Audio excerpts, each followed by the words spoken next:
Good evening. My name is Robin Hill. I'm the Executive Director of LivingADK, a local and regional nonprofit for the West Central Adirondacks, acting as a community facilitator supporting healthy communities. I would like to welcome you to the 2023 Meet the Candidate Night, sponsored by LivingADK and hosted by View.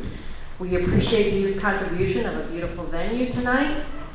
Our goal is to present community-provided questions concerning the Town of Webb to our candidates running for Town Supervisor, Town Clerk, and Town Council person. Also, Tax Assessor. And we encourage our candidates to share their vision of what they hope to accomplish over this next term. The event is being recorded and will be shared on our website and social media to benefit the electorate who could not attend tonight.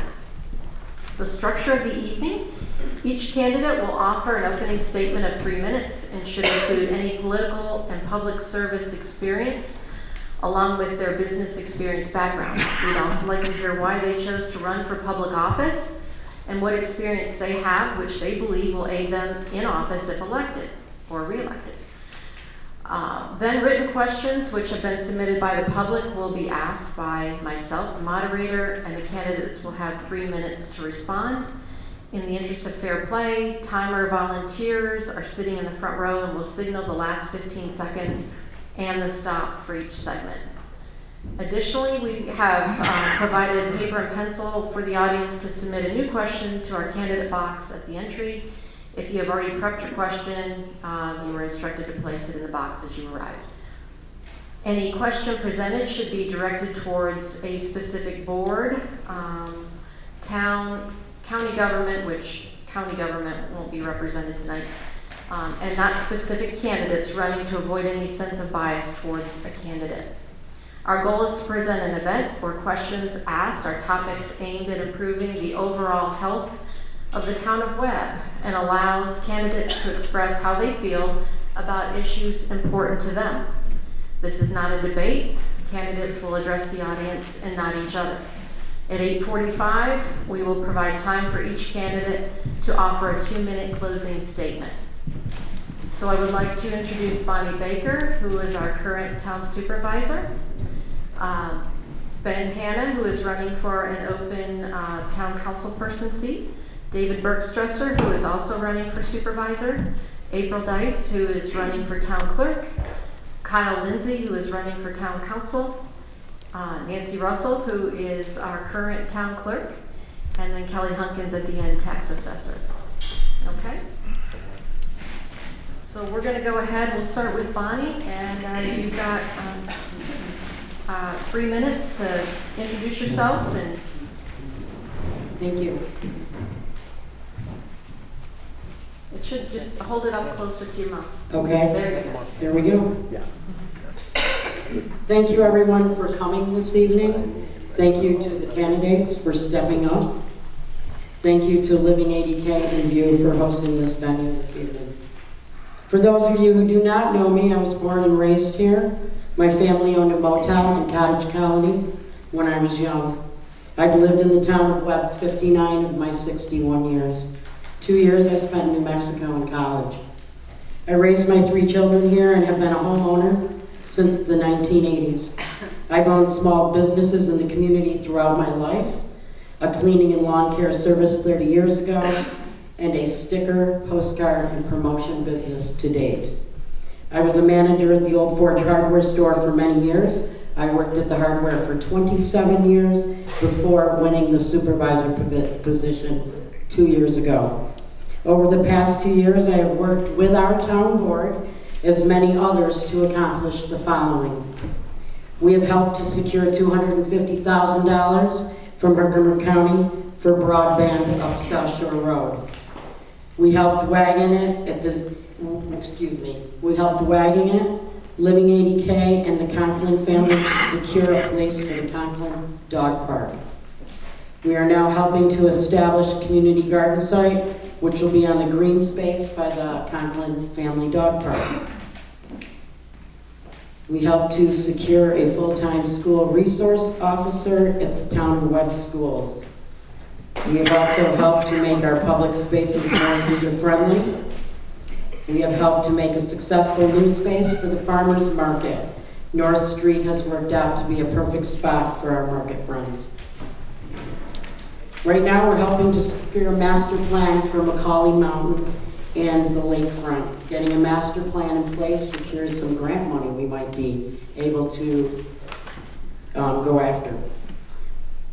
This year, in the past 2 years, we helped to secure $2 million in grants for the wastewater treatment plant UV upgrade. This was a state mandate upgrade. We thank New York State for the $2 million. We worked with our local banks to secure a higher interest rate on our money in the bank. We helped to get our parades in place with the proper paperwork and process for now and in future parades. Helping to implement a maintenance plan on the buildings so that we don't have any more emergency shutdowns like we did this year. We're working with our housing consultant on the community grant block development grant to refurbish homes and blight within the Town of Webb. I am continuing training through the Association of Towns and Villages as well as the comptrollers and grant training. Thank you again for this evening, for the opportunity to speak. I love my town and community, and I look forward to seeking another term. I look forward to serving another term to our taxpayers and our community. Thank you.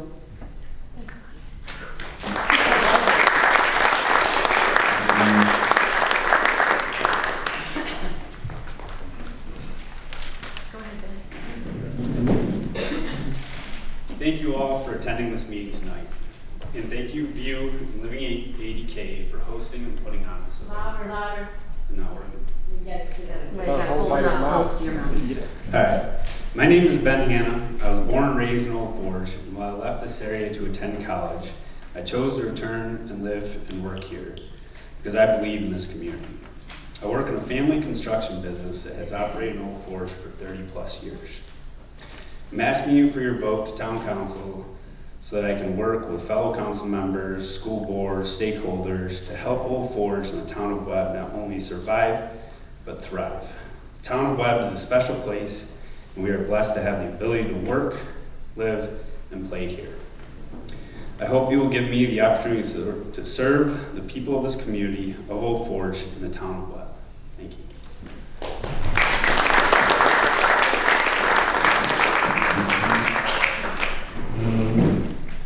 Thank you. I too would like to thank you and all of you people for coming tonight. I'd like to thank LivingADK for hosting this and for all they do for the community here with healthcare, housing, the community itself, and the opportunity to answer your questions eventually, hopefully. And they also provide the means for another 900 people to watch it online, which is great. I am running for the supervisor. I was the supervisor 2 years ago during the pandemic, during 2020 and 21. It was a tough time for the town. I am married to Jeanette Berkstresser. She is a native, was born and raised here. I moved here in the early 70s, so I've been here for quite a while.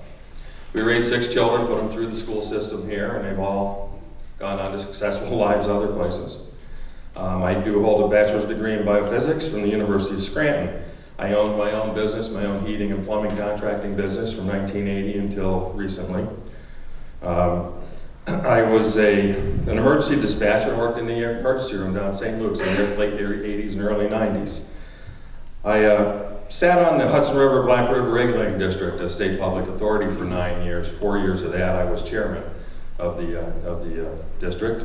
And as a point of fact, my contact person at the time when I was chairman was the Undersecretary of the Environment, which is Basil Sagos, who happens to be the commissioner of the DEC right now. And our executive director was our assemblyman, Robert Smallman. So I've kept in touch with both of them. We're good friends. I sat on the Herkimer County Emergency Services Advisory Board from 2012 to 2018, where we secured the funding. I helped secure the funding for the second communication tower at the top of Macaulay Mountain, which is dedicated to our first responders, police, fire, ambulance, state police, and DEC.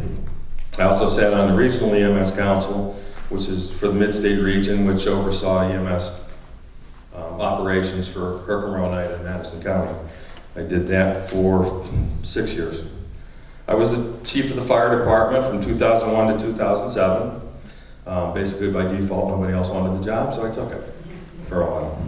I've been a paramedic and an EMT since 1980. I have served with the Old Forts Ambulance Corps, Inlet, Big Moose. I've done all I can. I did all I could to volunteer and help the community in that respect. I was the ambulance captain up in Inlet for a few years when I was up there. I've been a state instructor for the Department of Health for years, teaching EMT classes. I've certified hundreds of EMTs.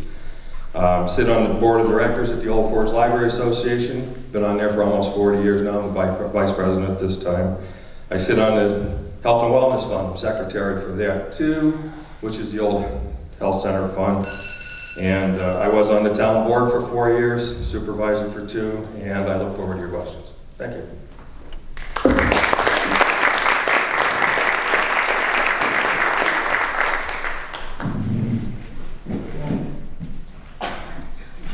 My name is April Deis. I'm running for town clerk.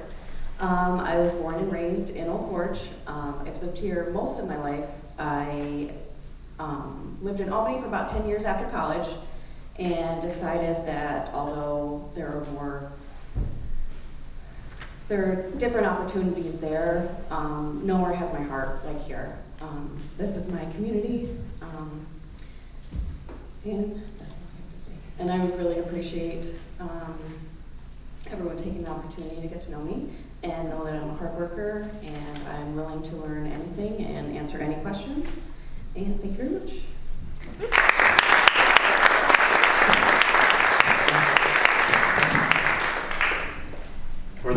For those of you that don't know me, my name is Kyle Lindsay. I'm originally not from here, as many of you know. I grew up in New Jersey, born and raised. Don't let that scare you. I have family ties that date back to this community back to the late 1800s. I came up here about 16 years ago in between jobs to take care of my grandmother in the house. As time went on, I thought I was only going to be here for a little while. 16 years later, I'm still here and I don't plan on leaving. This community has shown me a lot. When I first moved up here, I wasn't sure what to expect. But as time went on, and I had to go through the unfortunate passing of not only my mother, but my grandmother, I saw the outreach from this community. And through the 21 years that I spent in New Jersey, I never felt more home than here. Everyone in this community is wonderful and always lends a helping hand when in need. I want to try and do my best for this community. I want to give back. That's my ultimate goal. That's the board's ultimate goal. That's everyone up here. We all want to give back in our own certain way. I will try my hardest. I will work my hardest. I may not agree with a lot of people. They might not agree with me, but that's okay. That's how this process works. But we all have to collaborate and figure out a solution. The last time I ran, I wasn't fortunate enough to get on the ballot due to some mistakes on my own part and some on other people's parts. We won't get into that. This year I'm on the ballot. I'm running independent along with Ben and Lisa Bolton, who is still on the ballot, but has graciously backed out. I believe that with Ben and I on the town board, we could accomplish a lot. I see nothing but great things for this community. I see a lot of projects in the works. Macaulay Mountain Master Plan, Lakefront Revitalization. I want to see those things get done. Long time coming. It'd be great for this community. Bring it up to date. Let's get some new activities going on in this community. And I just appreciate everyone that has come out tonight for this and everyone up here on this panel. Without you, this community wouldn't be possible. And I thank you for that. And I thank you for all the opportunities that this community has given me. So in good conscience, I ask for your vote of confidence come November. And I hope I can do everyone proud in this community. Thank you.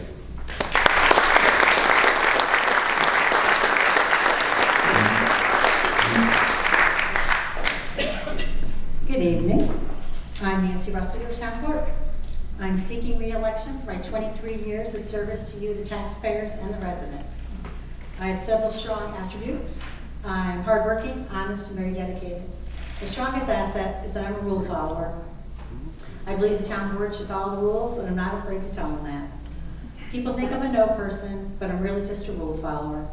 General municipal law, New York state law, the procurement policy, along with the open meetings law are the four most important things to follow. The clerk's office is the center of town government. I serve the taxpayers, the residents, and visitors directly. I'm records management and registrar of vital statistics, two additional jobs that I take very seriously.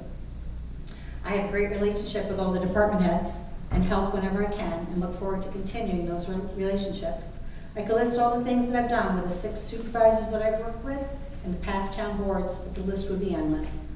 I will end this with saying I love my job, I love the challenges that come with it, I love serving and working with you, the community. I am hardworking, dedicated, and dependable, and I would appreciate your support in November. Thank you.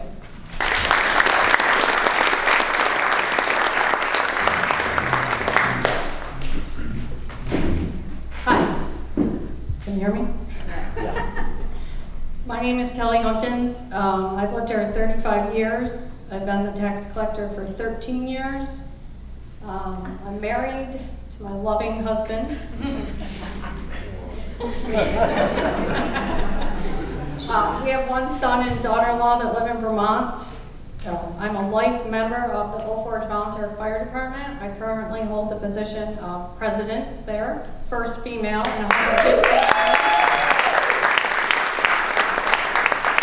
I am on the library board for the last 7 years, and I currently hold the president position there. I was an EMT for 18 years. I enjoy helping people, and I love the job. So I appreciate your vote, and thank you for all coming.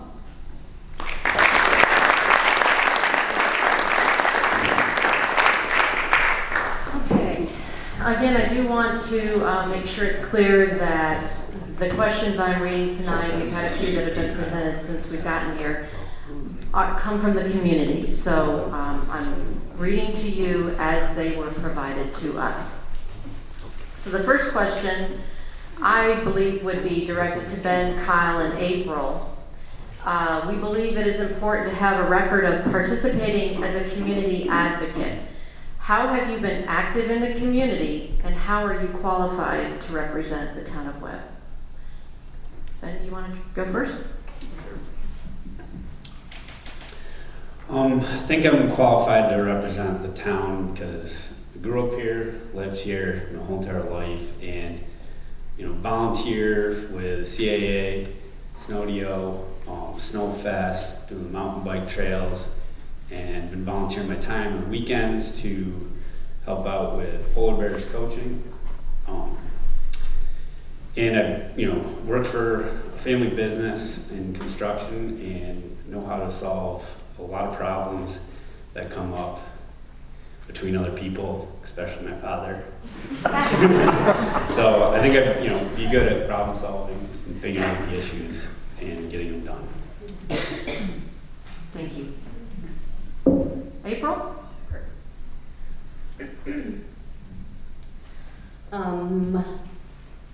I also have lived here forever, and I haven't volunteered as much as I would like to, and that is part of the reason I want to be part of the town more. I want to be more involved, I want to meet more people, I want to meet more challenges, I want to help get us to where we need to go to be a better community.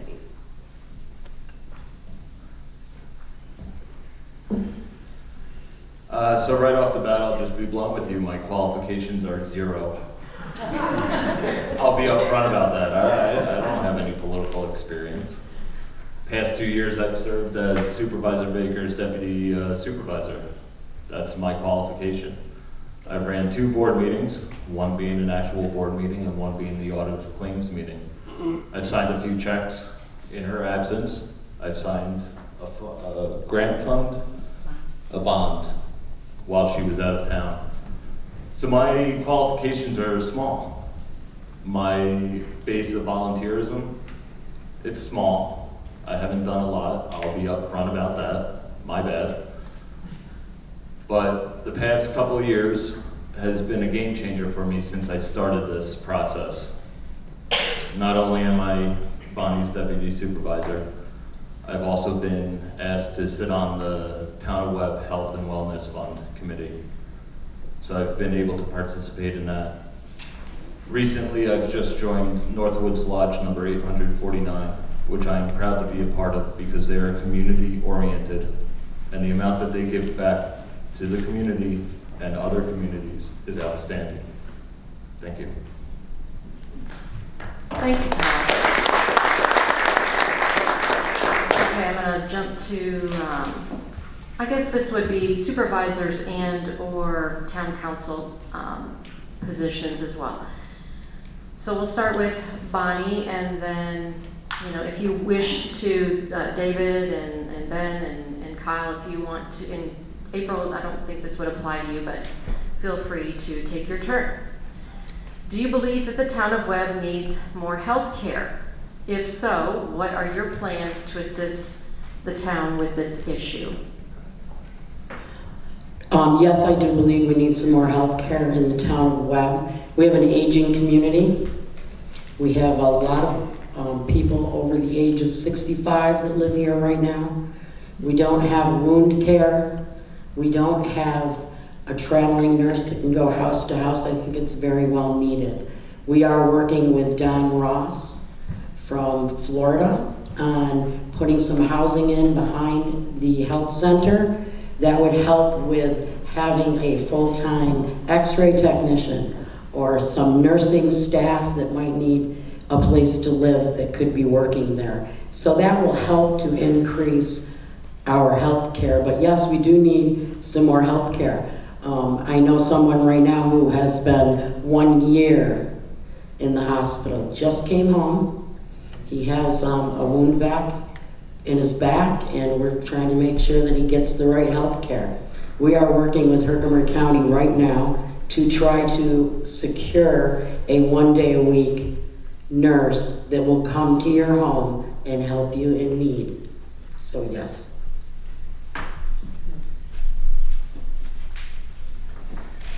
Well, I'd like to thank the EMTs and first responders and people that work at the health center right now for all that they do. I believe that we need stronger healthcare up here. I've got a customer who's actually nervous about spending a lot of time up here because of the healthcare needs. So to have someone that doesn't want to spend time in a place they love because of the healthcare, we need to provide that healthcare for them. And then it also comes to people that work in the area. People in the kitchens that get burned, or people working in construction and carpentry that get splinters and need stitches. Instead of driving all the way down to Utica and wasting a whole day of their time and money, it'd be nice to have those services up here provided. And I would love to work towards having that goal up here. Thank you. Healthcare is a concern all over the country right now, especially up here. We do have primary care. We're lucky to have primary care, good primary care. We have 2 good doctors here. And as on the Health and Wellness Board, we also have encouraged, and we have a PA that's going to start working here also full time. So that's going to help. I've been pushing for a paramedicine program, which is where you utilize your paramedics while they're sitting in the house to go around and do follow-ups from people that go in and out of the health center over here. So we're trying to work that out. Herkimer County is all part of the pilot program for New York State to see if this will work. So we've been pushing for that for years up here. I'm encouraged that the ambulance will now be a tax district to help them stabilize their financing and cover their costs a little bit better, because that is our urgent care right now, like it or not. And we still need to secure more EMTs. The volunteerism is on the wane. It's gone downhill. People aren't volunteering anymore. I have offered to teach an EMT class in Woodgate this winter at night to see if we can help a little bit. I'm hoping I have the energy to do it. To be honest with you, it's been a while since I've done it, and I'm not getting any younger. But I've certified hundreds of EMTs over the years up here. So yes, healthcare is a concern, and we are aging out, and our needs are increasing while our care is decreasing. So yes, and we have to continue to look to see if we can't get the healthcare industry to establish an at-home service up here. That would be great, along with the paramedicine program possibly. So we'll see how it goes. We just have to keep pushing. We have to keep bugging Herkimer County, and we have to keep pursuing these healthcare companies to remind them we're up here and we need the help. Thanks. Healthcare, yeah, we need a fix in healthcare up here. I'm not bashing anybody. The health center does great. Our first responders are amazing, amazing. I've called them a few times myself.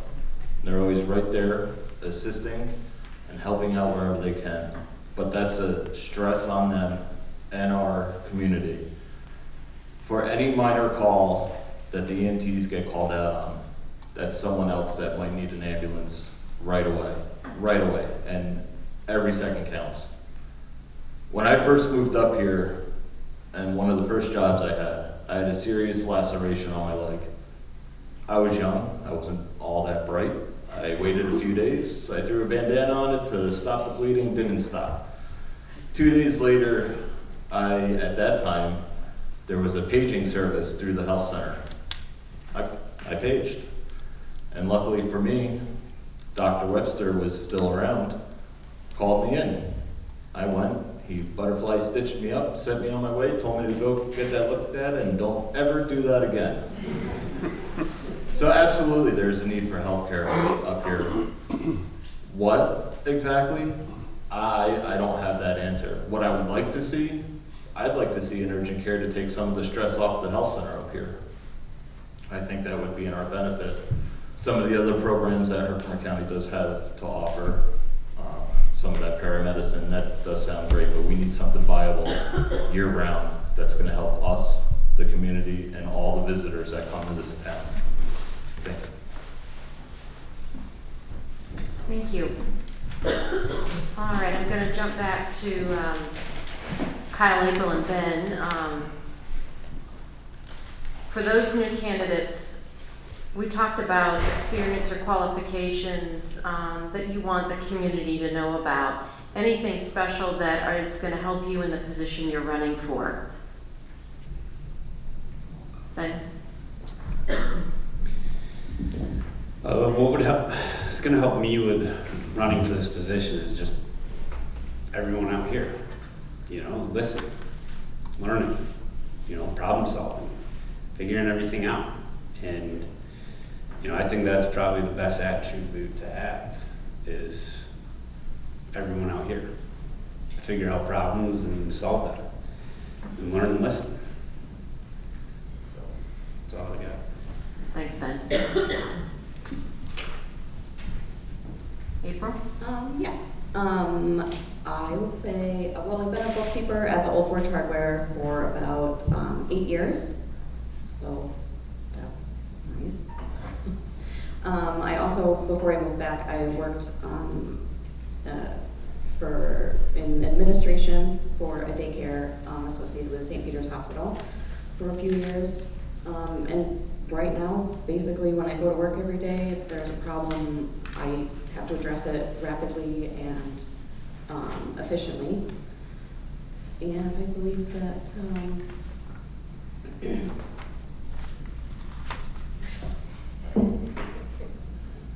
So for the past 9 years, I've been a manager at the Old Forge Hardware store. Gave me a bunch of experience, not only to manage budgets, but to deal with orders that are coming in and orders that are going out. Before that, I managed and ran a bunch of kitchens in this town. That is an experience all on its own. And nothing worse than when a problem arrives. You're short a dish. You oversold something. Whoops. It's problems. We have problems every day. There's nothing more exciting than to solve that problem. Does it give us major headaches every now and then? Absolutely. Do we go home and think about it constantly? Sometimes. I like solving some problems.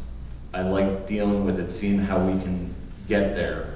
Which way can we take to get the best resolution to that problem? So that's my experience solving problems.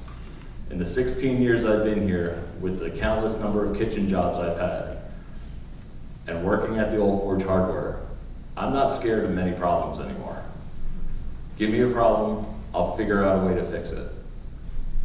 With the board's help and the community's help, we can all fix the problems. It's not just one person, it's not just 5 people. It's a community resolution to solve the problem. Thank you. Thank you, Kyle. All right, we're going to get to a question with regards to whether or not you believe we have a sewer infrastructure problem. And if so, what would be your plans to address it? Bonnie? So I've been working on the sewer infrastructure for the past 2 years. With our current sewer debt and the mandate at the wastewater treatment plant, the UV lighting and upgrades, our debt will be approximately $4 million. We had an I&I study done to address underground issues and found 6 major areas of concern. This study was done in 2021. Updated costs are approximately over $12 million at this time. There are approximately 940 users in the sewer district. That means there's 940 taxpayers in the entire town of Webb to pay for the sewer and the wastewater treatment plant. This is a huge amount of money for one district to absorb. Remember, only 940 taxpayers are in the district. Right now, we are working on Northern Border Grant application and the Water Infrastructure Improvement Program grant at this time. And earlier I stated that we have received $2 million in grants towards the mandate at the wastewater treatment plant in the last 2 years. The state mandate costs $3.8 million at the wastewater treatment plant. We have received $2 million in state grants. Thank you to the state, but it's not enough, leaving the taxpayers a cost of $1.8 million. Again, the burden on the 940 taxpayers. We have a huge issue in our sewer district. For many, many years, the past boards have been very good to our sewer users, and they've kept the line like this and have never raised the taxes. Now it's hurting the sewer district in a huge way.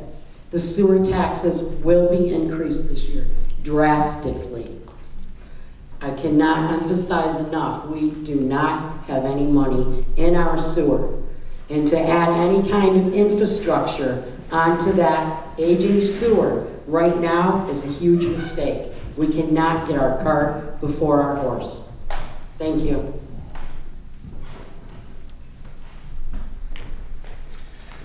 Well, our sewer district and the infrastructure is a problem. It was built in 1963, 60 years ago. And we need to have that sewer system working for economic growth and development of our town. And we need to go after whatever grant money we can get from state, federal, and county to fix that problem. If we want to keep what we have, our businesses, people that live in the town, and everyone that comes here. Because without that sewer system, that was, we won't have the economic growth, and we wouldn't have had it without it. And we need it to survive.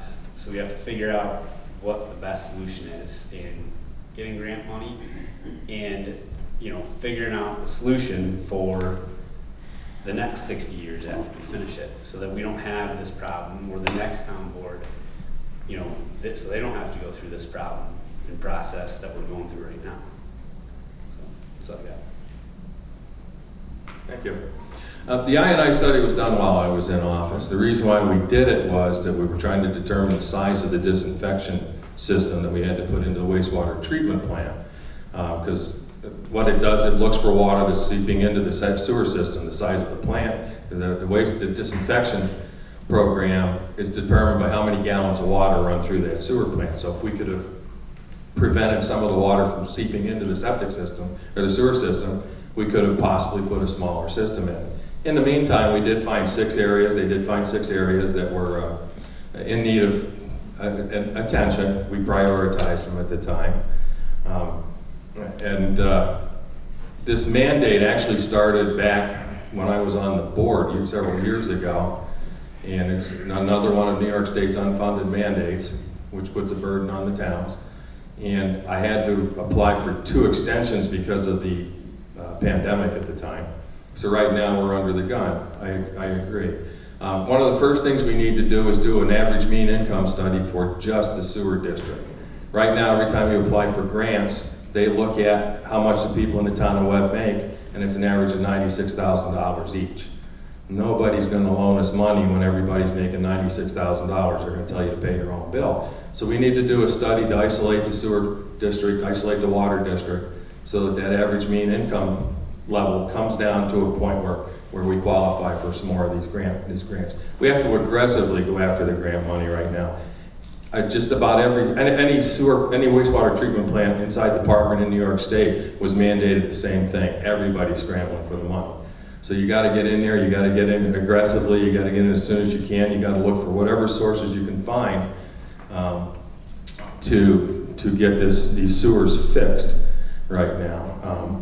It is a problem. It's a problem everywhere. One of the sewer lines I know is 100 years old that we're using. And that was one of them. There's another one that runs under the arcade, which is in need of replacement. And nobody's quite sure how we're going to do that.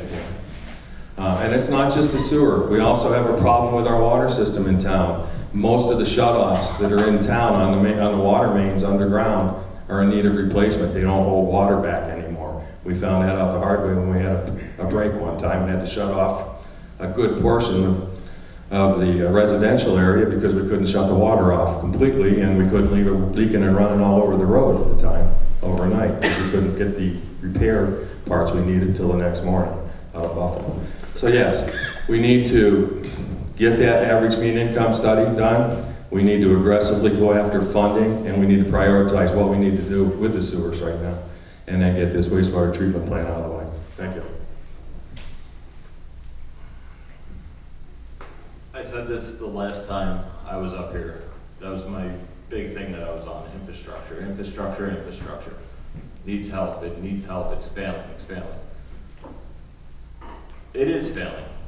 We saw that clearly when Route 28 was being dug up a bunch of times to unclog the tow bar, to unclog the oil well, and to unclog a few other businesses down that road.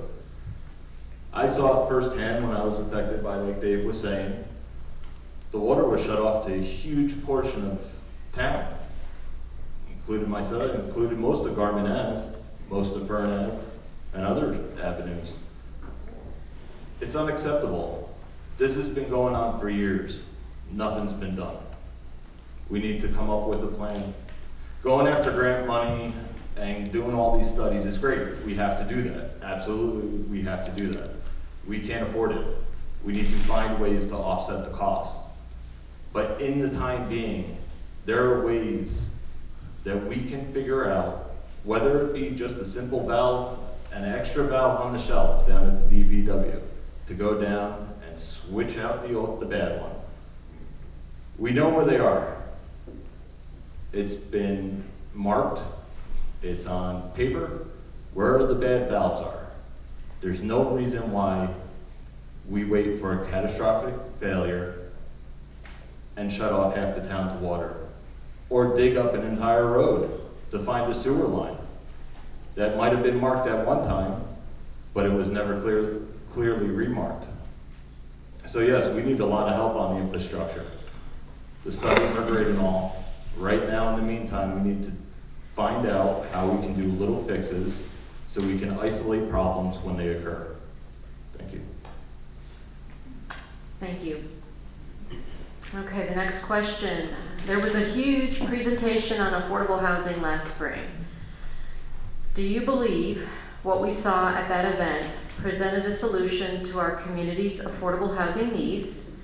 And how do you identify affordable housing and what is your solution? Bonnie?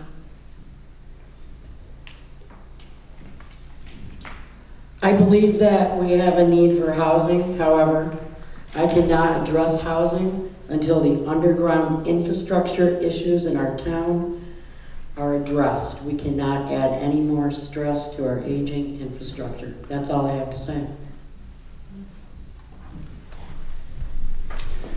I believe we do have a housing problem here. I don't believe that the proposal that was brought to us last year is the right move for this community. And we need to fix the infrastructure of the sewer in order to create more housing for this community. And we're not the only community that has the same problem. And we need to look at what other communities have done to solve this problem and figure it out so that we can come up with the best solution for the town and the people. Because the decisions we make now have a long-term impact on the future of our community. We want to make the right ones for the people. All the studies I saw while I was in office stated that there were 3 things that a town this size needs to keep going. And one was childcare, one was broadband, and the third one was housing. Yes, we need housing. Just a little story. I was asked by the EPA to clear the lot where the old highway garage was when I was in office. So we drilled the wells, we tested everything. We got a clearance letter to do that. And when I looked at it, I said, this would be a good place to put probably 20 townhouses or so to get us started, and a community center. And we just had to reroute the county road coming down from Macaulay Mountain, and et cetera, et cetera. And I looked into forming a Town of Webb public housing authority of our own, which was going to be a formidable job. It was going to take a couple of years. I talked to Senator Tedisco, I talked to Assemblyman Smallin. Neither one had ever been requested this type of thing. But we went into it, and so I talked to a couple of private contractors. They came to the board. And they weren't that interested in taking on that big a responsibility and debt. And that's when the Public Housing Authority from Utica came up and talked to the board. And that was the last I knew of it. However, I do know that what they proposed down there in North Street might have been a good start. And then maybe we negotiate and we talk to them and let them know what we're actually looking for, and then go see what they can do, and go back and forth a little bit until, instead of shooting it down, we talk about the infrastructure. But there was $2 to $3 million available there that they were going to give to us to fix some of the infrastructure. So we turned down some money there so far, unless we go back and readdress it. But it was a start. I thought that was a good start. That's where we start. You start and you negotiate, you go from there. So, thank you. Housing. It's a hot topic. I go back and forth every now and then. Yes, there is a housing issue here. And I'll revert to back 16 years ago when I moved up here. You had your pick of housing. You could do it for 6 months. You could do it for a year. You had your choice on where you wanted to stay. If you were just a summer employee, you had your choice up and down South Shore Road on where you wanted to stay. 16 years ago. Short-term rentals came along, shot the housing right in the foot. But like Supervisor Baker said, and I agree wholeheartedly, until the infrastructure is fixed or has a plan to be fixed, there is no way, I personally believe, and unless someone can prove me wrong, which you can, we cannot add anything else to our infrastructure. We're asking for a huge disaster if we do that. Now, the board has been working on other things to help with the housing issues. Great, but that's still an addition to our infrastructure that we have an issue with. So until infrastructure really starts to get fixed, really starts to get nailed down, and we can see a progress in the future with the infrastructure being redone, I don't see housing right now as a formidable option for this town, unfortunately. Thank you. Since we kind of touched on the short-term rental topic, what is your position on short-term rental impact on the hamlet of Old Forge, neighborhoods, and housing capacity? Bonnie? I believe that we have a short-term rental problem. I think that we were behind the 8 ball when we started the law. But we were also waiting to see what other communities were doing. It was very new. We didn't want to take on those big lawsuits.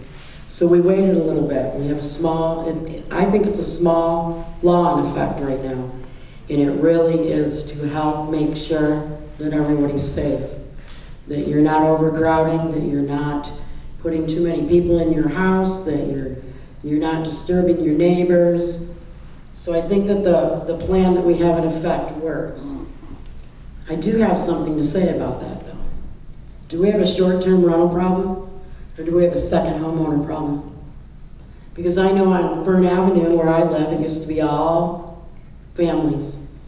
And right now I have 8 second homeowners on that one little street. Not one short-term rental, 8 second homeowners.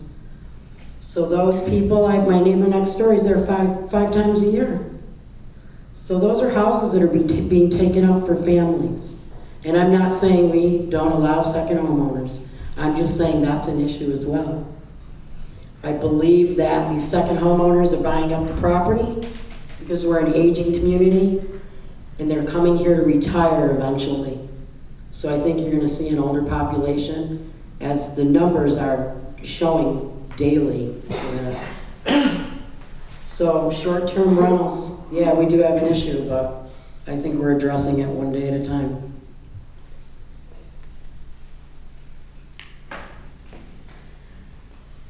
You said that very, very well. I do think we've got a short-term rental problem right now. It's hard to say with the people that are living on the lake because it does help pay for their taxes. But I do believe that we should do something when it comes to towns inside the hamlet and Old Forge. Is when someone buys a second home in the back streets and around the area, that it should be a long-term rental for a certain period of time before it can be used for short-term rental to help solve the problem of the housing. But I do believe that we were a little bit too late on that and not looking 10 to 15 years down the road, 20 years down the road is what we should be doing.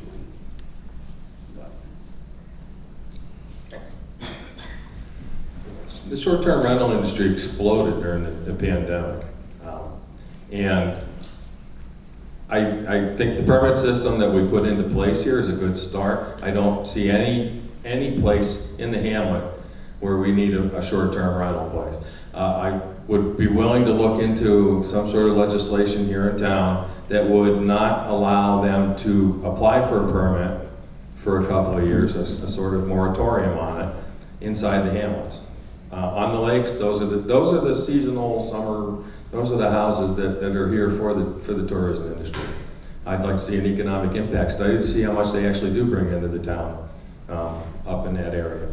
So it's a tough situation. You could always do tax incentives for people that go to long-term rentals as opposed to the short-term rentals to try and convert some of them back. I'm curious to see where the industry does go right now, to whether the boom continues with the short-term rentals. It's a tough situation. I think the town did a good job addressing it with the short-term rental law.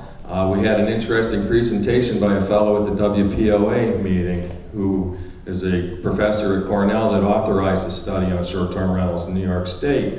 And New York State is actually part of the problem too. They have laws for commercial properties, they have laws for residential properties. Our short-term rentals are that blurry area in the middle, which are not covered by any New York State laws. New York State has to address it also. We did what we could here. But New York State has to come up with a solution there, because it was a very interesting presentation that Ham White gave to us at the time, stating that it's a blurry area and you really are hamstrung by what you can do at the local level because of the fact there is no state legislation that covers it. So I think we have to push for that a little bit too. But I do not see any use for short-term rentals inside the hamlet. So, thank you. The explosion of short-term rentals has been one that I don't think any of us in this room could have fathomed. Seeing old neighborhoods turn into these rental homes, which is great. I mean, good for you. You got your home, you're renting it out, great. What we have in place right now as a town is working. What is set up is working. But like Dave has said, I said this 2 years ago when we were sitting here doing the same thing. Until New York State steps in and wants a piece of that pie, I think we're kind of stuck right now where we are. Or the county steps in and takes the ball. We don't have really a leg to stand on as far as short-term rentals go in the eyes of the court. But once the state steps in and says, we want that money that you're making, it's gonna open up a lot of options for us to change the law and restrict it to certain areas within the town. The neighborhood I live in, it's much different than when I first moved up here. It doesn't bother me as much. Sometimes it does. You don't know who's walking by, which they're allowed to be here. It's good to see all these people up here spending money in this town. But it's also disheartening to see the town turn into that, where you don't know who some of your neighbors are anymore. And like I said, until New York State steps in, I don't think we have a leg to stand on right now. Thank you. Do you think the Town of Webb gets an appropriate share of funds for projects, programs, infrastructure, and economic development assistance in relation to its contribution to county property and sales taxes? Absolutely not. I've been fighting with Herkimer County for 2 years, and every time they have an excuse for everything. We're lucky to get the $250,000 of broadband. We are their cash cow. I kid you not. We fund the entire county. I appreciate what Herkimer County does do for us, but they don't do enough. So with that being said, I have talked to other counties about moving out of Herkimer County. They won't take us. Hamilton County doesn't want to take that burden on. Lewis County doesn't want us because we're a cash cow. I'm not gonna lie, they don't want us. I've talked to many of the supervisors in different areas. They don't wanna cut their ties with Herkimer County as well, is one of the answers I got.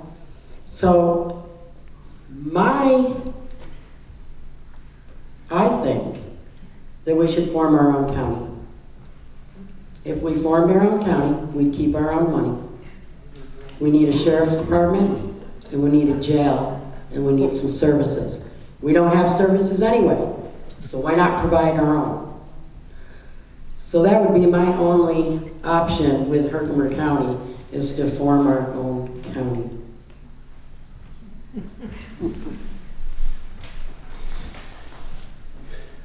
Well, I mean, we all feel the same way about Herkimer County, but I support Bonnie in her decision, and on the board, I will work with her to see if we can make that happen.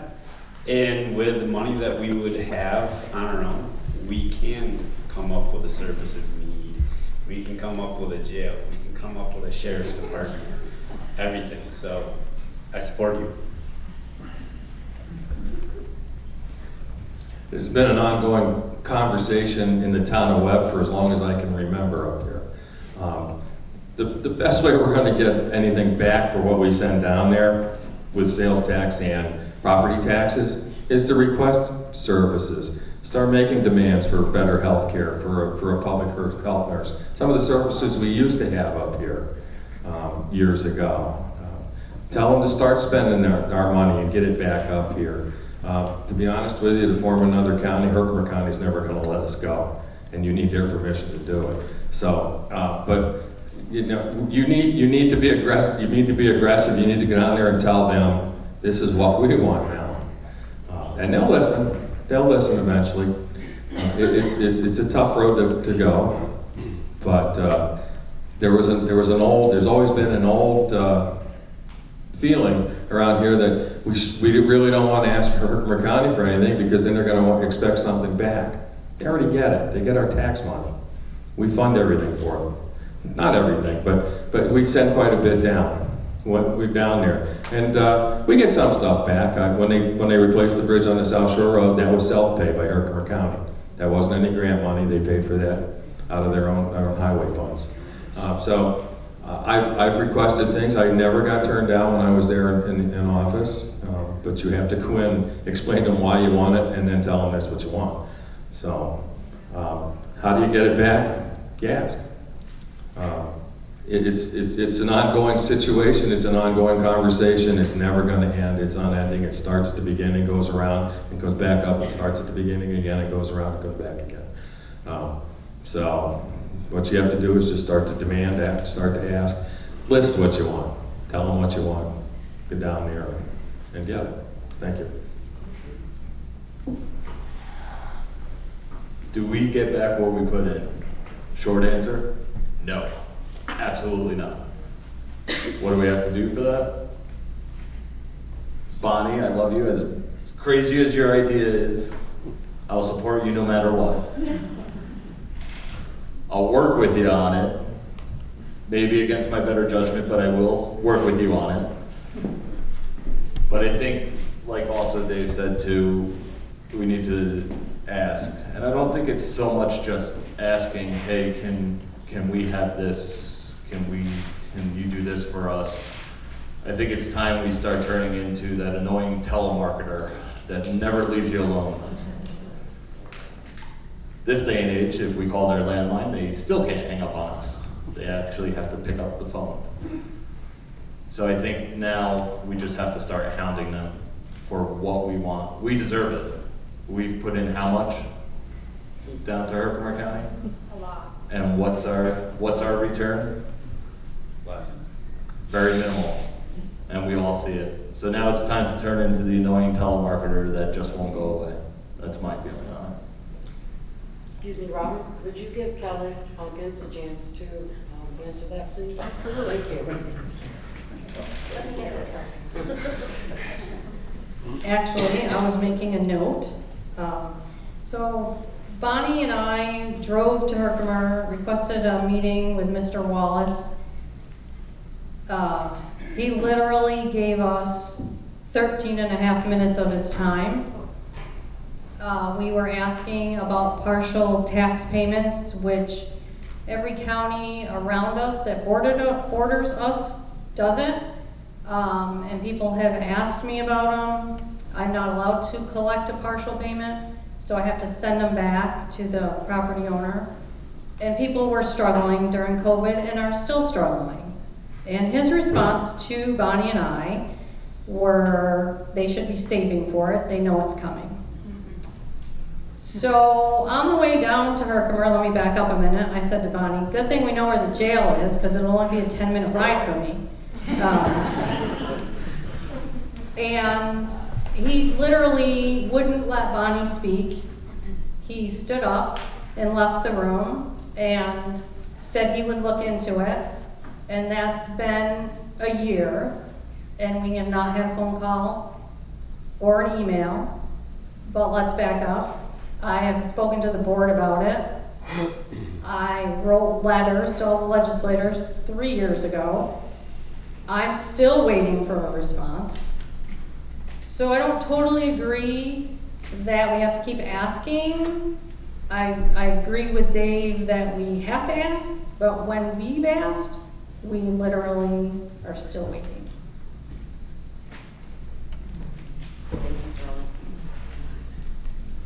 Okay. A private donation of $25,000 was granted to the new Webb Inlet Ice Rink program. So the question is, what is the plan and timing to utilize Webb's portion of that grant? Can you ask that again, please? A private donation of $25,000 was granted, we're holding the funds actually, to the new Webb Inlet Ice Rink program. The question is, what is the plan and timing to utilize Webb's portion of that grant? Okay, so approximately a year ago, we spent $50,000 of taxpayer money to buy hockey boards to put in the town of Webb.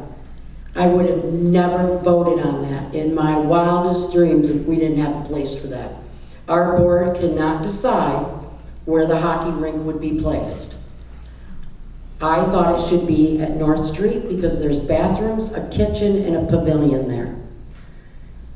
Some of them think it should be in Macaulay.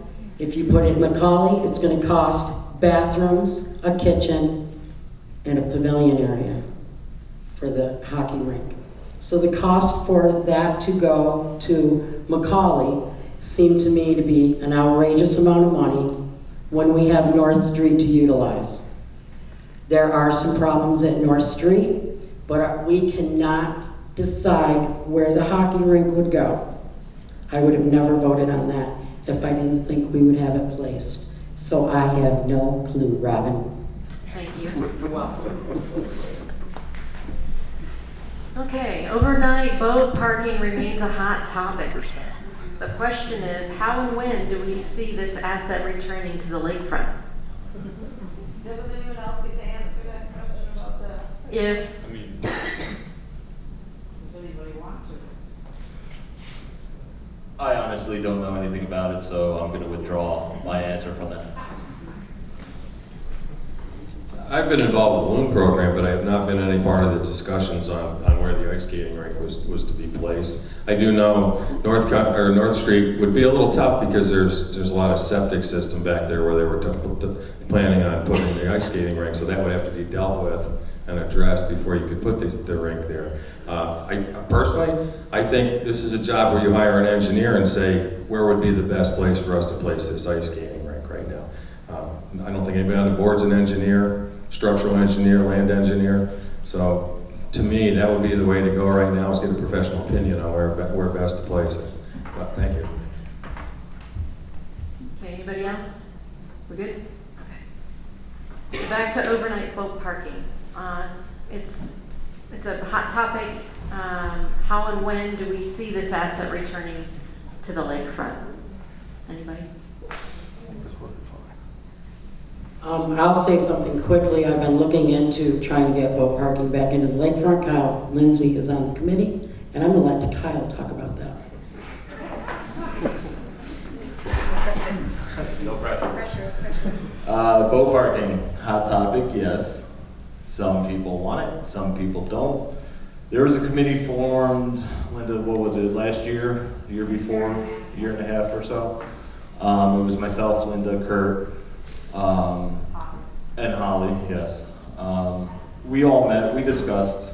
Linda has her point of view, I have my point of view, Kurt has his point of view. Holly touched base a little bit. I would love to see boat parking back. Does it apply to me anymore? No. So I don't really have a horse in the race. But growing up, seeing all the boats parked down there, whether it be a week, 2 weeks, however long, it was always nice to see. It seemed like there was always something going on. Even if they sat there, okay? It always looked like it was busy. Something was going on. When we were on the committee, we came up with a solution that we thought would work because both sides would get a fair shake. We leave the navigation docks 0 parking. During the day, no parking. At night, no parking. The only use for the navigation docks is for the fire department to park their boat. And for kids to swim off of, or fish off of, or to sit down there and enjoy the lakefront. Moving from the navigation docks down to Rivets Marina, that'd be daytime parking. So at night, nothing's there. You have a nice clear shot up the channel to look, especially in the fall, it's beautiful.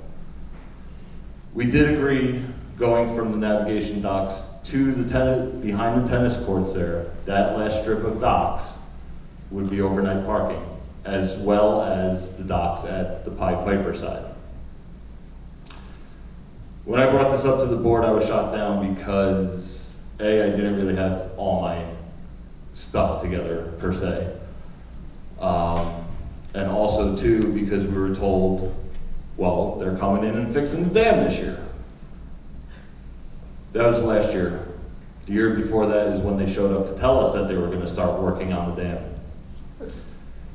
Now this year at the last meeting, might be 2 to 3 years out. Not really sure. Fun fact, Hawkinsville Dam, 20 years ago, the discussion started. Last year, they just started working on it. So I think we're in for the long haul there on the work being done on the dam. So I would like to see boat parking come back in some way or another. And we can compromise. I'm all about compromise, so everyone gets a seat in the race. Thank you. Anybody else? Yeah, since I was supervisor when the board decided to remove the parking, and I took quite a beating for it.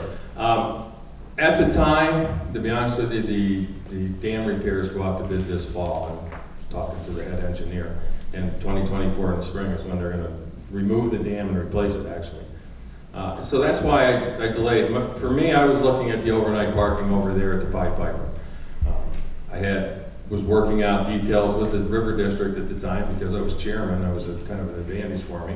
Put in finger docks over there so we could actually define the parking spaces. One of the problems with parking boats is they're all different sizes. You don't know how much to set aside. You could set aside a certain area and end up with 2 32-foot pontoon boats with the engine sticking out, and that's it. The reason why we ran into a problem is during the pandemic, everybody seemed to buy a boat thinking they could get out on the water and be safe, and they didn't know what to do with them. And we wrote 94 2-week tickets on the lakefront that summer. And as I stated 2 years ago, we'd probably still have overnight boat parking if people would have obeyed the law at the time. But they left their boats there all summer long thinking it was a private dock or a marina, I don't know which. We didn't discuss it. And so we thought we were opening it up to the public. In hindsight, well, maybe not. We looked at several different options as to what to do to retain it. We talked to Inlet. They had banned overnight parking years ago. They don't have it at all up there anymore. They were happy with it.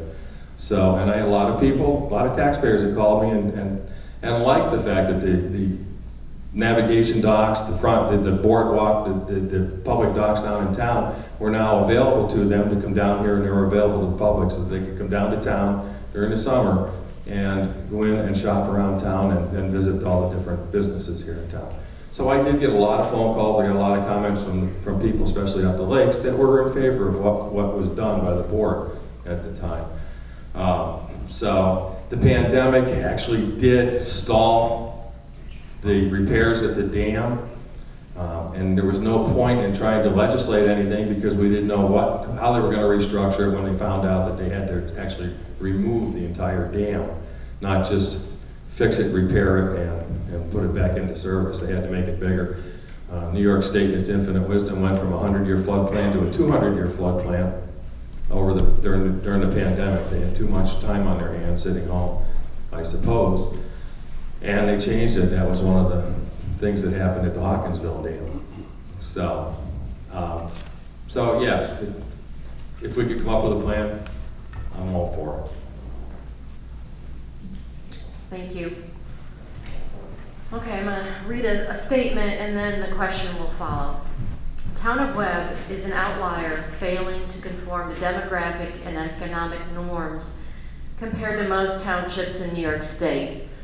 We are older, still working into our later years, and our volunteer services are populated with senior citizens. This puts many public and private services at risk with loss of ability to continue providing the manpower needed. The question is, what is your plan to protect these essential services and find a way to entice repopulation? Fine. You're probably gonna have to read that a second time, right? Okay. Statement included. Yeah. Town of Webb is an outlier failing to conform to demographic and economic norms compared to most townships in New York State. We are older, still working into our later years, and our volunteer services are populated with senior citizens. This puts many public and private services at risk, with loss of ability to continue providing the manpower needed. What would be your plan to protect these essential services and find a way to entice repopulation?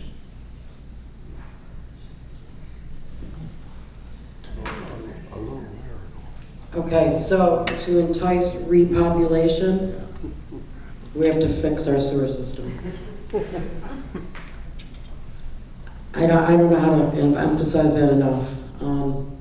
As far as our aging population, I'm afraid that's the way it's going to go. I think we're a retirement community.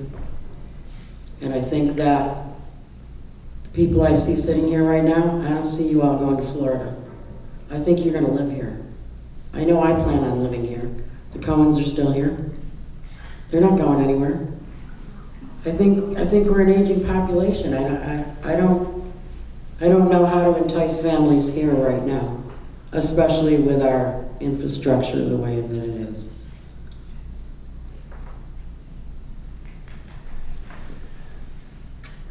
I think we can bring people here by showing them the opportunity that Old Forge and the Town of Webb offers them. But the only way to bring people here is by fixing our infrastructure. With the sewers to add more houses, healthcare, internet, the school district. People do want to be here and live here, but when it's hard for them to work remotely when it comes to not having high-speed internet, and as far as raising a family here, not having the healthcare needs that they normally have in the city. I think fixing all those problems and working on that is going to bring younger people here, because people want to live in communities that give them opportunity and make them feel safe. And Old Forge offers all that. Just look at all the activities that kids are allowed to do in this area. Hiking, fishing, hunting, going out in the lakes, skiing, hopefully skating, snowmobiling, riding their bikes through town and feeling safe. People want that. People are looking for that. But we gotta build our infrastructure first.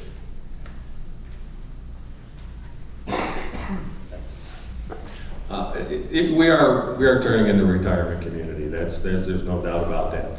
How do you entice the younger families into here? When I was in office, we'd average 2 to 3 calls a week from people asking how the internet was up here, because the employment industry shifted to an at-home, work-at-home environment. And these were young families looking to move up here with their families if there was a decent broadband for them to operate in. However, our starter homes are gone. It was mentioned once before when someone first came up here that there were places to rent, places to stay in the summer. They aren't here anymore. The starter homes are gone. The fixer-uppers are not available, or they're being purchased and bought up, as Bonnie said, by second homeowners or whatever. So what we need, it all boils down to, we need good internet. When I was in office, I was working with an outfit called ADK Techs, who were promoting the DANK internet line that runs all the way around New York State, very reliable internet system. And they've been working on that. They are the ISP up in Saranac Lake. They're happy with them up there. So, and they seem to be working out down here. But these people, these young families, they need a place to stay. And if they're working from home, a lot of times they aren't that handy. So fixer-upper isn't going to work for them. So that's where that's where the housing comes into play. And as far as the infrastructure and the sewer, you prioritize it. Okay, well, where are we going to put the housing? Okay, well, then we got to concentrate on that area for the sewers and work it. You're not going to do all of it overnight. You're going to have to do it in stages. So you got to prioritize, you got to set where you want to start, how you want to plan and move ahead, and then you go from there. Right? So it all comes down to planning. It all comes down to where we want to go, what we're going to do, and where we're going to put them. Thanks. Yeah, first and foremost, obviously the infrastructure. And that just doesn't include the water and the sewer. That includes your internet, your basic life services, and additional services that we lack up here. No fault of our own. We're not entitled to some of the services that the lower towns in Herkimer County have. Maybe it's our location within Herkimer County, but we need to figure something out. You know, back when I was a kid coming up here, there was always something going on every weekend. Always. There was always an event of some sort. So maybe we start small, you know, start bringing back some of those events that this town used to have. Start being able to show people what we can do as a community and what we have to offer. The lakes are a great resource. Macaulay Mountain's a great resource. The snowmobile trails are a great resource. Hiking, great resource. New that I love is the mountain bike trails that have been created. Great resource. But sometimes they're not showcased enough. Sometimes outsiders not from the area are focused on one thing that this town has. That's not all that we are. We're a lot more than that, and we have to start showing them what we are as a town, what we are as a community, what we have to offer. All those events that I used to see when I was a kid, a lot of them are long and gone, never to see again. So maybe with the CAA's help, maybe with other organizations' help, we bring back some of those events. Get the younger generations involved. Just this past weekend, not only did we have the 90 miler, we had the Old Forge Marathon going on. That was great to see all those people in town. They got to see what we all see every day, but we need to do more of that. We need to do more activities like that to bring them here. Because the more they come, the more they're gonna realize, hey, I really like it up there. But yes, first and foremost is the infrastructure and our basic services that we need to provide people with. That's what we need before we can do anything else.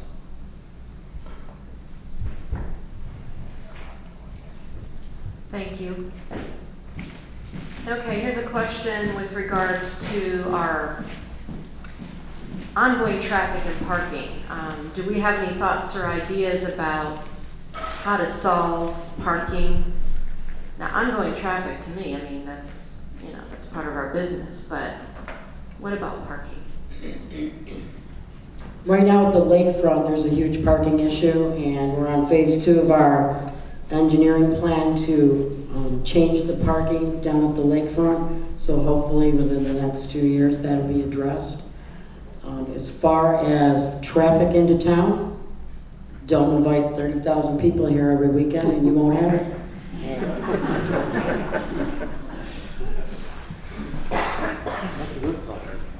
Well, what do you do? Parking and traffic. Traffic is a problem for a few months in the summer. That is our lifeblood. The tourism, 2 months, okay, thank you. It's our lifeblood. Those tourism dollars, which we have to fight for to continue, are necessary. Are we going to do anything about it? Not really. I mean, there was talk when I first moved here of a spur route around Old Forge. And my question was, how do you get across the river? But they wanted to bring them around and up to North Street and bring them out that way so they'd get around town. I said, well, you can make a ghost town out of here if you want to in a hurry. But when these people are sitting here in traffic in the middle of summer, it gives them a chance to look around. Maybe they come back. Take a look at the stores, the little shops that they're looking at. There's we found out that there's a lot of traffic that heads through here and heads up north. When we had I don't even remember why the traffic got backed up at one point, but it was backed up all day long for an accident somewhere. Parking, the lakefront, people don't realize that all those boats that are parked over at Rivets, well, where are they leaving their cars when they go to get into their boat? They're using our lakefront parking there too. That's another problem. And you know, the boats that were parked there all summer long, again, I hate to exasperate it, but they would have been parking their cars there and also tying up the lakefront parking there. Do we need more lots? Yeah. Do we have a way to put them someplace else and shuttle? Sort of. You know, you could work on that. Maybe you could work on directing people down to North Street and utilizing those parking lots. Find an area or a lot to buy down there and then work a shuttle business up here or something. I don't know. Is it an easy solution? No. Is it a tough solution? Yeah. Is it one that we benefit from? Absolutely. So, thank you. Call me biased from where I grew up, but traffic's traffic. It kind of makes me have a sense of the other home that I have. During the summer, I find it a challenge. Let's see how long it'll take me to make a left-hand turn. I love that challenge, that's just me. 2 months out of the year, we have traffic. A lot of that traffic stops at all the local shops, and if they don't stop on their first time through, they're gonna stop on their way back. Parking, we all know how we all feel about parking, especially when you come out to the intersection and you can't see who's coming because the 30-foot long camper is parked right there on the corner. What are you gonna do, make a right-hand turn? I'm sorry. Go see what the shops are doing down the other way. The only parking issue I see currently, besides everything on 28 and on the side streets, is the lakefront. Some of those trucks have gotten longer, some of those trailers have gotten longer. Sometimes they take up 2 spaces, because don't hit my car with your door. I spent way more money on mine than yours. So something at the lakefront needs to be done, maybe push the parking spots back a little bit towards the lakefront, just to accommodate, so that way we still have that 2-way road. But for 2 months out of the year, I welcome the challenge of traffic and parking. That's just me, though. Okay, here's a question. Would you consider collaborating more with Inlet on various activities, events, and programs?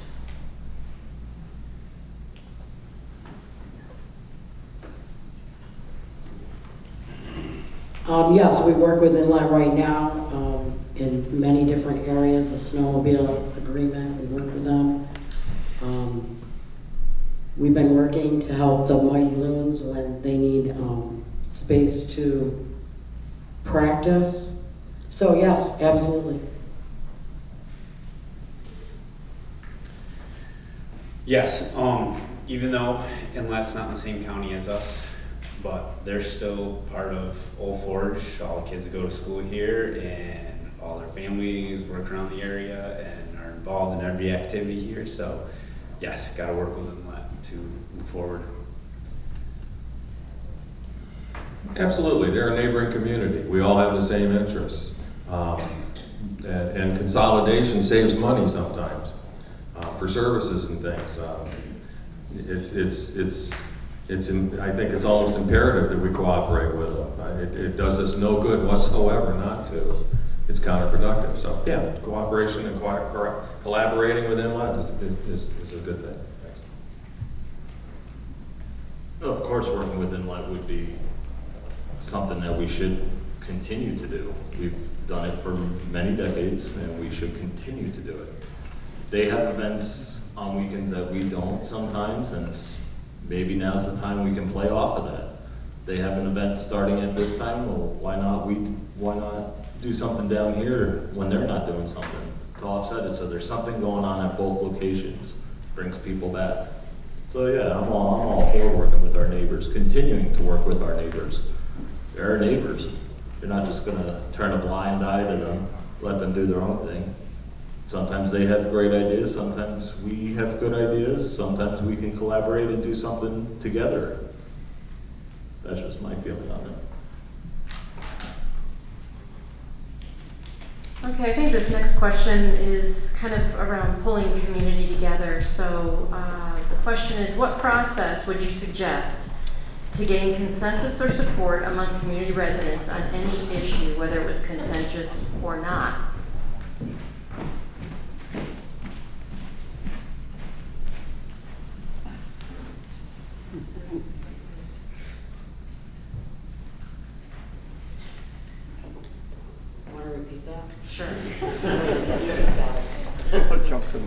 What process would you suggest to gain consensus or support among community residents on any issue, whether it was contentious or not? We just need to talk. We need to stop texting and emailing, and we need to talk face to face.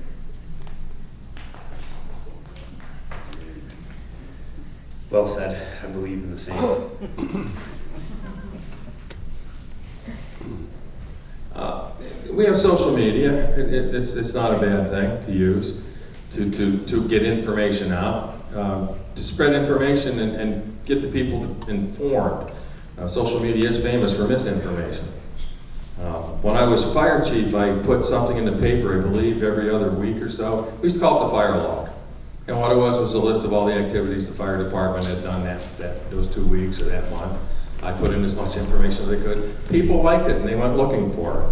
So maybe the supervisor you could put in a talk of the town column or something again. Utilize the paper, even though it's becoming antiquated, newspapers. But get yourself a good Facebook page. And what you have to do is generate interest in it by constantly updating it, upgrading it, and making it interesting for people, make them want to go look for it to see what is going on. And that way you could get the proper information out in order to gain support or at least enable them to make an intelligent decision on whatever the issue is. Thanks. I'm going to say this one thing. Second Tuesday of every month is the town board meeting. That is the perfect place for not only you as the community members to be heard, but for the board to hear you, and for you to hear the board on what they're working on. Being printed in the paper is great, but that's a week, maybe 2, maybe 3, maybe it skips a month, and it's in the paper. The best thing to do to be informed, as boring as it sounds sometimes, attend a board meeting. Hear what they're doing, hear what they're working on. Over this past year or 2 years, it's been great to see that room filled up sometimes. Claustrophobic sometimes. But it's great to see new faces come in, new people say something, express their cares and concerns. Amazing. If you want to be informed, that's the place to be informed. The board can only do so much with getting information out there. Sometimes you should go to them in their domain, second Tuesday of every month. I feel it would be a good chance for Nancy to respond to that, our town clerk. Sure.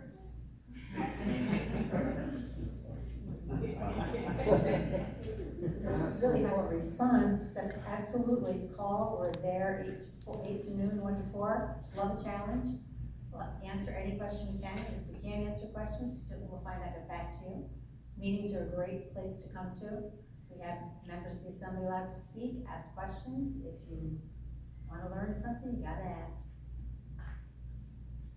And don't we have a new community liaison? Is Erin, what is Erin? Is it Erin? Yes, Erin is, she's a liaison for the community. She will.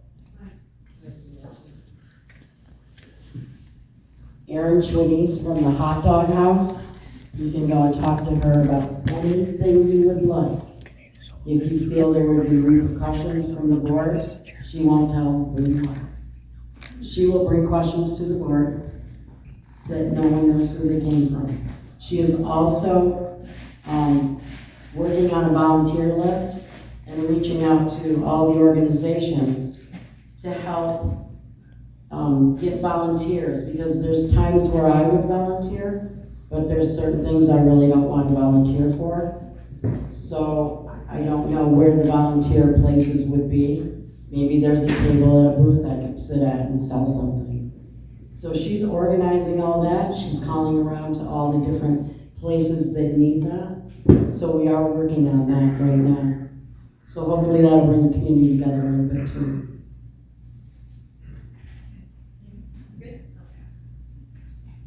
All right, again, another statement with a question. Election to a public seat is not only an honor, it is a responsibility to be taken seriously. It is not a test of your popularity, but of the expectation that you will stay in touch with your constituents' needs and do your best to meet those needs. It means you're expected to lead, not make decisions based on preference or emotion, but on fact-based decisions. The question is, to know if you are a leader, how will you maintain transparency of your decision-making process? To know if you're a leader, how will you maintain transparency of your decision-making process? I have an open door policy at work. I accept any phone calls. Anyone who walks in the door, I will talk to you. That is my open door policy and transparency. I don't hide anything. I tell it how it is, whether you want to hear it or not. I think that's what makes a good leader, is that you talk to your people. You listen to what's going on. When there's an issue, you address it. You don't kick the can down the road. As hard as it might be, and as difficult as it could be, you don't kick the can down the road. You have to address the issues.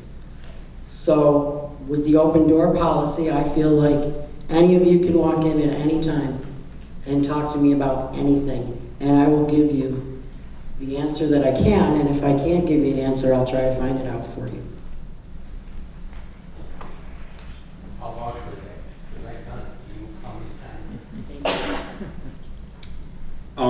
Just listening and talking with people and understanding what their needs and wants are, and not putting my personal feelings and beliefs first. It's all about you and what the people of this community want. And I'm open up to everything. Thanks. Transparency is providing information to the people, and again, I will say, you have to utilize social media along with phone calls. When I was supervisor, you could call me, you could text me, you could email me, you could message me, you could come into the office, and if I wasn't there, I was doing something in town, and my assistant knew where I was. You could ask me to come to your house. I did go to people's houses once in a while. I had no problem with that. It is a responsibility. The pandemic kind of hamstrung me as far as information went, because I wasn't getting any. When I called down to the county and asked them what their travel policy is when New York City was ground zero, I was told there wasn't any, so I had to write their travel policy for them in order to protect us up here, because we didn't really know what was going on. People ask me all the time, can you tell us what's going on? I was learning from the Cuomo Chronicle, same as everybody else. I was getting no answers on phone calls to Albany, no answers on phone calls to Herkimer County. It was tough, so I still say, utilize your social media, put the truth out there, put your information out there, and the office is transparent. You have to be available 24/7. I have been as a paramedic all my life up here. I have been, because I was in the heating business. People called me all hours of the day and night, and I responded. So that's about all I can tell you, is it's a responsibility to be available. Thank you. Being a good listener to you, the community, and everyone who votes up here, everyone who pays taxes up here. Everyone has a voice in this room. 2 years ago when I ran, and I surprised myself with how many votes I got. But after that, having some of the contractors that I deal with on a daily basis, and even other people in town, come in and ask me questions. Oh, hey, what do you think about this? What's your feeling on this? I tell them my feeling. But my concern and what I wanted to know more about was, how do you feel about it? What do you think of it? I had some great conversations with a lot of people in this room I've had conversations with. So being a good listener, being able to talk it out, holding your personal feelings to the side, especially when it comes to the entire community. It's not just one person or 5 people making decisions. It's the entire community making the decisions for not just now, but further into the future. Thank you. Do you see unique needs and challenges within the town of Webb? If so, what might they be and what might be your ideas of solutions?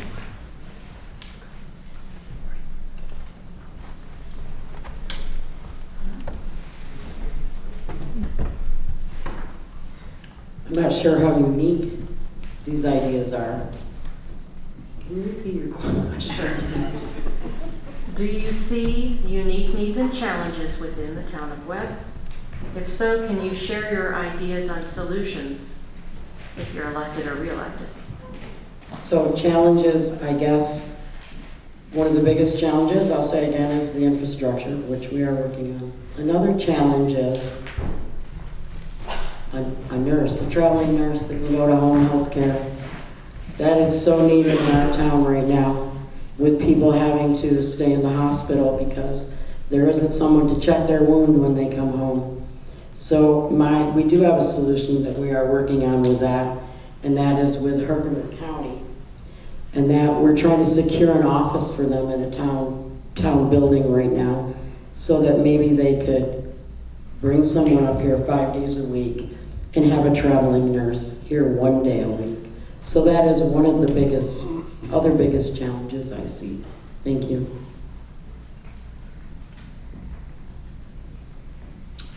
The biggest challenges up here definitely are infrastructure, and then when it comes to the economics and businesses, I mean, we're a tourism-based economy, and when we have weather like we've had this past summer and winter, you gotta look at different avenues that are gonna bring people here or keep the people here that wanna be here. And we're missing that boat with Macaulay Mountain in the winter. I mean, we had good weather to ski all winter, but these people they're not gonna come up here if there's only 2 trails open at the end of January. And I had a great conversation with a guy at Smith Marine that said he would still come up here every weekend with his family if there was more for them to do. But they're not gonna drive all the way up here to go to Macaulay and ski 2 trails. You know, so the infrastructure up there, as far as getting new snowmaking and everything, would be great to utilize to keep the tourism, keep that basis here. I mean, Macaulay was built in 1954, and it was built for the sole purpose of bringing people here in the winter. And then, you know, over the years, snowmobiling came in, and now with our weather and problems that we've had, it'd be a great opportunity to bring that back, to give more opportunity for people that want to be here. So yeah. Thanks. You asked about unique needs and challenges. I mean, we've been kind of pounding the housing, the infrastructure, the sewer system, the broadband problems. But as far as unique needs, one of them that I've always noticed since I've been here is the seasonality of the business. I mean, we're up, open, we're busy for two months in the summer, and then it tails off. And it's a little better than it used to be in the shoulder seasons, but it's still not a good economy. And in the winter, we relied on the snowmobiling. Again, we're relying on the climate, same as Ben was mentioning with Macaulay Mountain. So for me, that's a unique challenge and problem, because we rely so much on whether Mother Nature cooperates with us or not, as to where. So we have to start looking for alternatives for people to do, some way to fill in these shoulder seasons. We've got to start working hard at it. Use a little imagination to see what we can do to keep us busy year round. We can invite all the people we want up here, but if there's nothing for them to do 4 or 5 months a year because everything is tailed off and we've rolled the sidewalks up for everybody to go on vacation in the spring or whatever, we got to figure out a way to fill those gap seasons in, because we're not going to change the climate. We might get a few good winters here and there, but it seems to be that they are running away from us right now. So, thank you. So to tail off what Ben was saying, Macaulay Mountain's a great resource. We should be doing something with that, more of something with that year-round. It's a great year-round resource. Kurt's done a lot of work to get the mountain bikes up and going to help with those shoulder seasons. The pavilion, the lakefront, those are all additional resources This next one that I'm gonna bring up is just an idea. Just an idea I've been floating around for a while. But I think it might be time, with the explosion of this sport, to open a conversation with New York State and DEC to allow on our town lands, our town trails, just town trails, the use of ATVs. That'd be great for spring business and would bring a bunch. It's just like snowmobiling. We have the trails to do it. It's another additional resource to this town.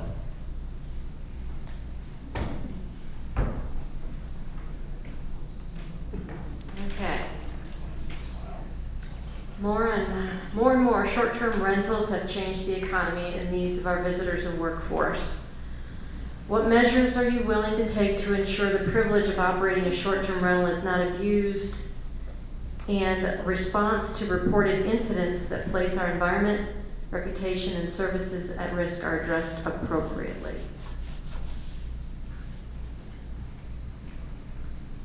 We have all that in our place with our short-term rental law right now. We've had a couple different instances that happened, and I'll go over those with you right now. We had a problem on South Shore Road. The gentleman called me. I drove up there and I looked at the situation. There was a situation. We called our zoning office. He came right to the site. We called the Airbnb owner. The owner took the people out of their residence and put them somewhere else. He immediately fixed the leach field and the septic system. He rewired everything and fixed everything that needed to be done. We are addressing every situation in a timely fashion. That was just one of many situations that are happening.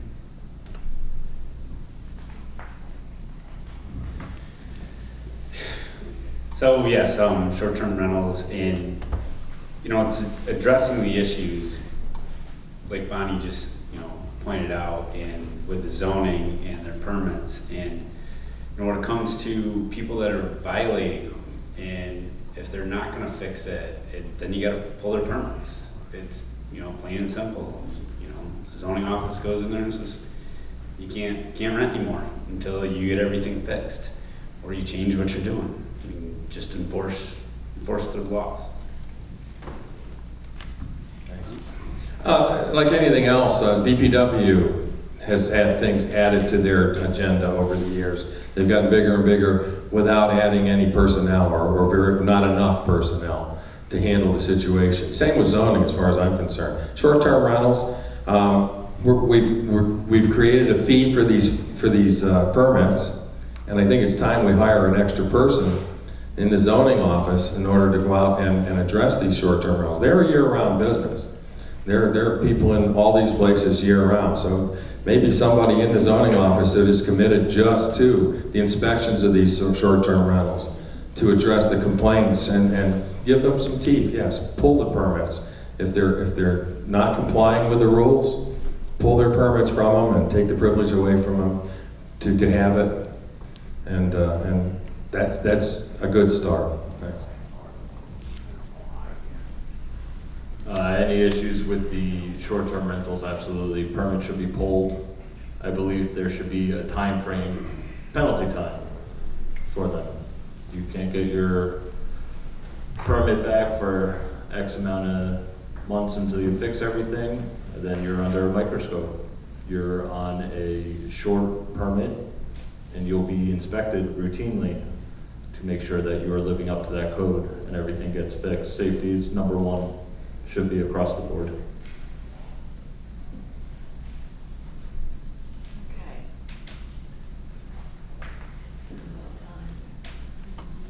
We're going to do one more question, and then we'll give everybody an opportunity to provide a closing statement. This was submitted, it appears it was submitted tonight. The question is, how would you respond to a petition being sent around town to oppose something that would save your community? It's a question. Pardon me? Could you repeat it? Yes. How would you respond to a petition being sent around town to oppose something that would save your community?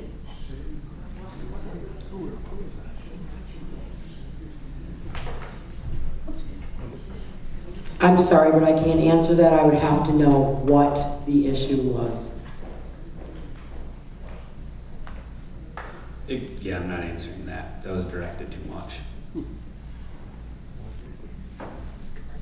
I don't know if there is an answer for that, from me. Sorry. I'm gonna have to pass on it also. I'm gonna have to pass on that. Okay.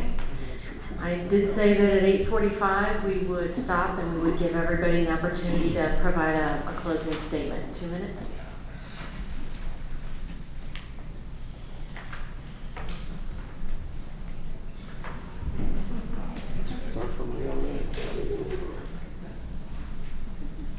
I'll go.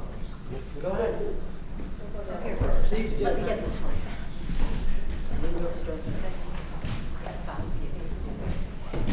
I just want to say thank you for everybody that came tonight. I believe every candidate that's sitting here is bringing something good to the table, and I wish them all good luck. It's very important to get out and vote. You can't wonder why or where if you're not part of the voting process, and you don't have an input on it. I do love my job. Again, I'll be there 13 years this coming year. My door is always open also. I try to return every phone call. And unfortunately, my husband does take the brunt of most of it when I go home at night and we talk it out. But he usually ends his sentence by saying, "Are you done yelling at me now?" So, thank you again, and I wish everybody well. Thanks, Mike. Okay, I'd like to thank Robin, LivingADK, and View for hosting the event. I will just end with a thank you to all the people who have supported me the last 23 years, and I look forward to continuing to serve my community. Thank you. I too would like to thank Robin, LivingADK, and View for tonight's hospitality. I'd also like to thank everyone that's sitting on this panel with me and everyone who's currently on the town board. And everyone sitting in this audience right now. Without you guys, a lot of this isn't possible. I hope with some of my answers, I was able to help clarify a little bit about myself and how I think. I know with some, maybe not so much, but just ideas. We all have ideas, but we all need to talk through them, come to a resolution. If it works, it works. If it doesn't, it doesn't. We move on. Move on to the next project. I'd like to thank everybody for their support the last time I was up here, and I would like to ask for your continued support moving forward. Thank you. I just also like to thank everyone for being here and showing your concern about the community and your questions. I want to work for the town. I want to help everyone here. I want to be a voice for people that don't have a voice. I want to give out information. And I'm a terrible public speaker, as you can all tell. There's no hiding that. But I will fight for my community. Thank you. Thank you. I'd like to congratulate everyone that's sitting up at this table for putting themselves out here tonight in front of you people. This is not easy, believe me. A lot of people staring at me right now. That can be intimidating. I'd just like to follow up with the fact that my municipal administrative experience at the state levels, at the regional levels, at the county levels is a great asset for me for the supervisor's position. My parents both, my father was what was considered a controller for Sears before he passed away, and he controlled all the accounting for Sears and Roebuck for the entire New England area. My mother was an accountant, bookkeeper, and a warehouse manager, and worked for Social Security, worked for Sears, worked for a private company down in the Allentown area. So bookkeeping kind of was in my blood, accounting was in my blood. And then when I had a chance to do budgets at the state level for the Hudson River Black River Regular District, I've been doing them for 40 years with the library. I'd like to put that experience to good use.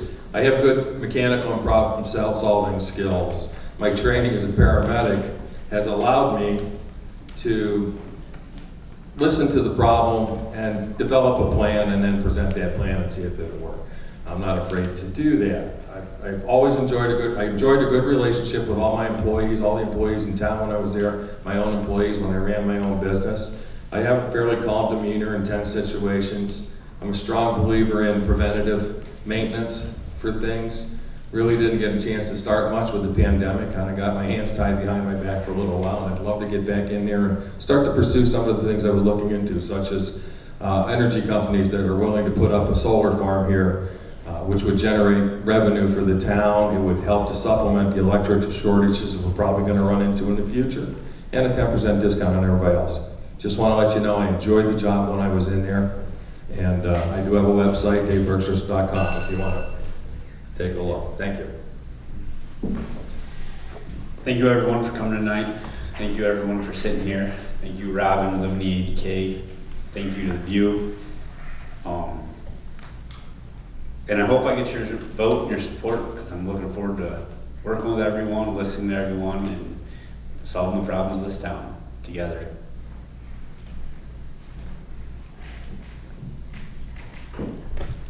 Thank you everyone for coming this evening. Thank you to Robin Hill, LivingADK, Catherine Underhill from View. We appreciate you sponsoring this venue this evening. I have a lot of love for our community. I'm very grateful to serve as your supervisor for the past 2 years. I work hard. I will continue to work hard, keeping our taxpayers and our community in mind. We live in a wonderful community. When something happens, everybody comes together in the most amazing way. I thank you once again, and I look forward to being your supervisor in 2024. Thank you. So, obviously I didn't get to every question on the list that was submitted tonight, but I want to let you know that you have another opportunity to meet with the candidates at the library next Tuesday, September 19th at 5 o'clock. It's a more relaxed atmosphere where you can mingle and eat pasta. Sorry, I couldn't provide pasta tonight, but I appreciate being here. We're going to put the recording out on our Facebook and our website as soon as it's ready for those that couldn't participate this evening and watch. So thanks again for coming. I know it's difficult being in the spotlight, but I think y'all did a great job. I think the audience was great, and see you again in 2 years, right?